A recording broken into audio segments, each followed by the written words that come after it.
ওম নমঃ শিবায়। জয় শিব শম্ভ। বন্ধুরা, আজ চৈত্র মাসের সোমবার। চৈত্র মাসকে বলা হয় শিব শক্তির মাস। এই মাসে একদিকে যেমন বাসন্তী দুর্গাপূজা অনুষ্ঠিত হয়, পাশাপাশি এই মাসই হয় নীলের পূজা। সেই কারণে চৈত্র মাসে শিব শক্তির আরাধনার কথা বলা হয় চৈত্র মাসের সোমবারে শিবলিঙ্গে জল অর্পণ করে যদি শিব গৌরীর উদ্দেশ্যে একটি ঘিয়ের প্রদীপ জ্বালানো যায়, তাহলে ব্যক্তির সকল মনোবাঞ্ছা পূরণ হয়, সন্তান সন্ততির মঙ্গল হয়, পরিবারে সুখ শান্তি সমৃদ্ধি সর্বদা বজায় থাকে।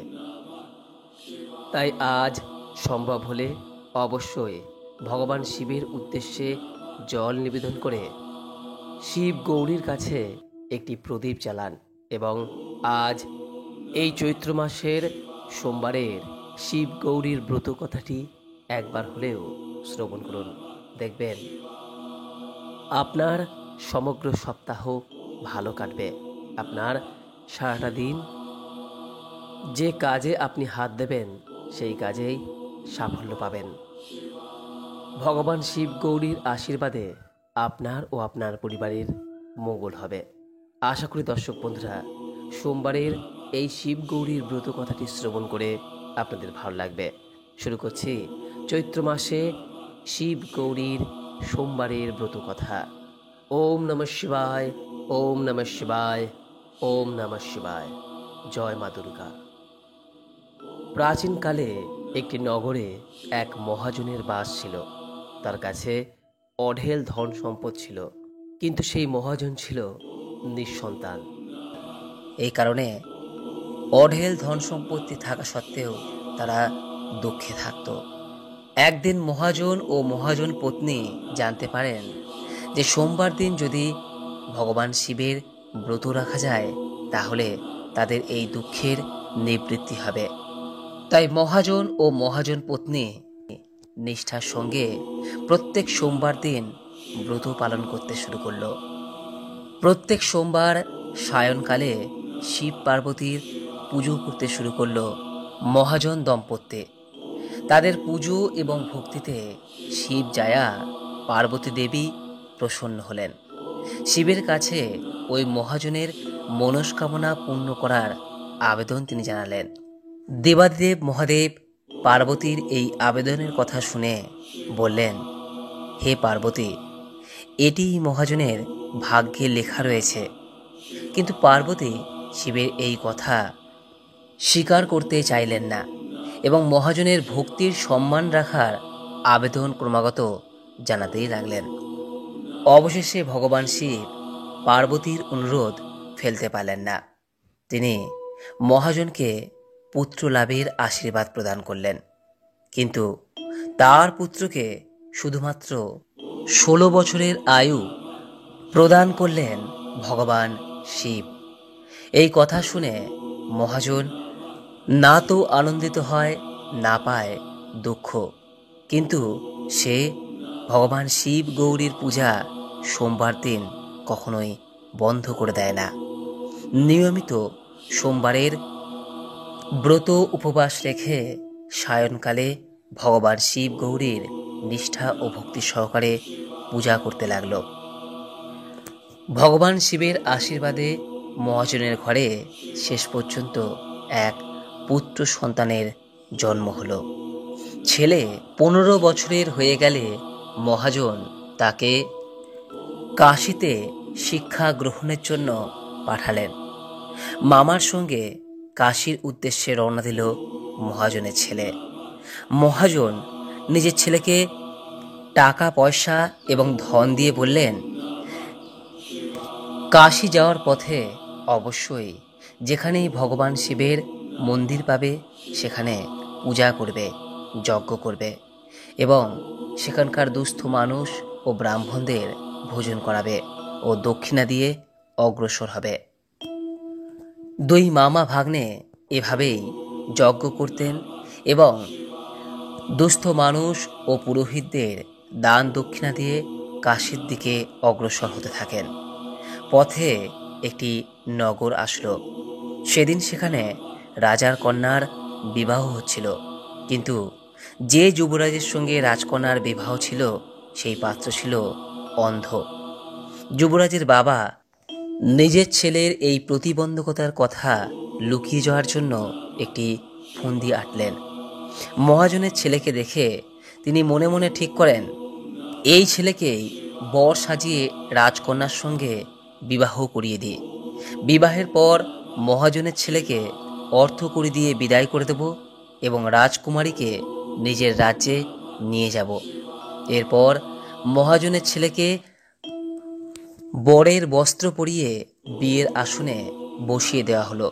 কিন্তু মহাজনের ছেলে ন্যায়পরায়ণ ছিল, এটি সে কিছুতেই মেনে নিতে পারেনি। সুযোগ বুঝে মহাজনের ছেলে রাজকুমারীর আঁচলে লিখে দিয়ে যায় যে তোমার বিয়ে আমার সঙ্গে হয়েছে, কিন্তু যে যুবরাজের সঙ্গে তোমাকে পাঠানো হবে তার এক চোখ অন্ধ। আমি কাশিতে পড়তে যাচ্ছি। এই বিষয়টি জানার পর রাজকুমারী নিজের মা বাবাকে এই সম্পর্কে জানায়। রাজা নিজের কন্যাকে বিদায় করেন না, বরযাত্রী ফিরে যায়। অন্যদিকে মহাজনের ছেলে ও তার মামা কাশী পৌঁছে সেখানে গিয়ে আবারও যজ্ঞ করেন।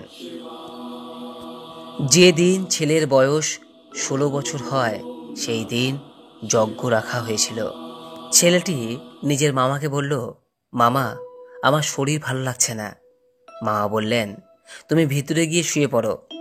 শিবের কথা মতো কিছুক্ষণের মধ্যেই ছেলেটি শেষ নিঃশ্বাস ত্যাগ করল। মৃত ভাগ্নেকে দেখে মামা কান্না শুরু করলেন। সেই সময় শিব ও পার্বতী সেই কাশিতেই উপস্থিত ছিলেন। পার্বতী তখন বললেন, প্রভু, এর কান্নার স্বর আমি সহ্য করতে পারছি না, আপনি এই ব্যক্তির কষ্ট দূর করুন। শিব তখন বললেন, বিধির বিধানে যা লেখা আছে তা তো হবেই। এই সেই ছেলেটি যা তোমার কথা অনুসারে আমি জন্ম দিয়েছিলাম, তবে জন্মের সময় তার আয়ু 16 বছর পর্যন্ত ছিল। আজ 16 বছর পূর্ণ হয়েছে, তাই তার মৃত্যু হয়েছে। দেবী পার্বতী কিছুতেই ভগবান শিবের যুক্তি মানতে পারলেন না। তিনি বললেন, যে ব্যক্তি আপনার এত পুজো অর্চনা করল, যার পিতা মাতা প্রত্যেক সোমবার দিন আপনার নিষ্ঠা ও ভক্তি সহকারে পূজা করছে, তার ক্ষেত্রে আপনার এমন বিধির বিধান কেন? এই বিধান আপনাকে বদলাতেই হবে। শেষ পর্যন্ত পার্বতীর অনুরোধে ভগবান শিব মৃত বালককে জীবিত হওয়ার আশীর্বাদ দিলেন। শিবের আশীর্বাদে সেই বালক তৎক্ষণাৎ জীবিত হয়ে যায়। শিক্ষা সমাপ্ত করে সে নিজের নগরের উদ্দেশ্যে রওনা হয়। পথে পুনরায় সেই নগরে পৌঁছায় যেখানে রাজকন্যার সঙ্গে তার বিবাহ হয়েছিল। সেই নগরেও যজ্ঞের আয়োজন করে তারা। ছেলেটির শ্বশুর তাকে চিনে ফেলে, তার আপ্যায়ন করে নিজের কন্যাকে তার সঙ্গে বিদায় জানায়। এদিকে মহাজন ও তার স্ত্রী অভুক্ত অবস্থায় ছেলের প্রতীক্ষায় বসে থাকেন।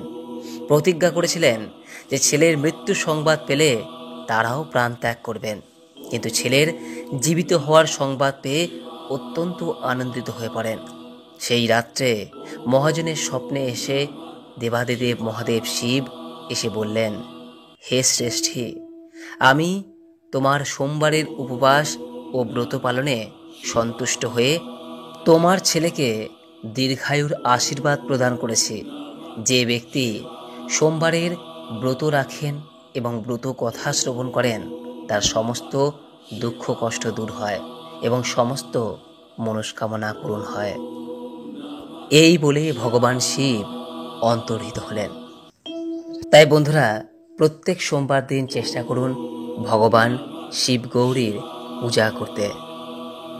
আর সোমবার দিন যদি আপনার জন্ম হয় বা জন্মকুণ্ডলিতে যদি আপনার চন্দ্রদোষ থাকে বা আপনার আরাধ্য দেবতা যদি শিব হয়ে থাকেন, তাহলে সোমবার দিন অবশ্যই নিরামিষ আহার গ্রহণ করুন এবং ওম সোম সোমায় নমঃ বা ওম নমঃ শিবায় এই মন্ত্রটি আজকের দিনে 108 বার উচ্চারণ করুন এবং সব শেষে ভগবান শিবের সামনে একটি প্রদীপ অবশ্যই প্রজ্বলন করুন। আশা করি দর্শক বন্ধুরা এই ভিডিওটি আপনাকে সমৃদ্ধ করেছে। ভালো লাগলে লাইক করবেন, পারলে শেয়ার করবেন। সকলেই ভালো থাকুন, সুস্থ থাকুন এই কামনা করে আজকের মতো ভিডিওটি এখানেই শেষ করলাম। নমস্কার, ধন্যবাদ। ঈশ্বর আপনার মঙ্গল করুক।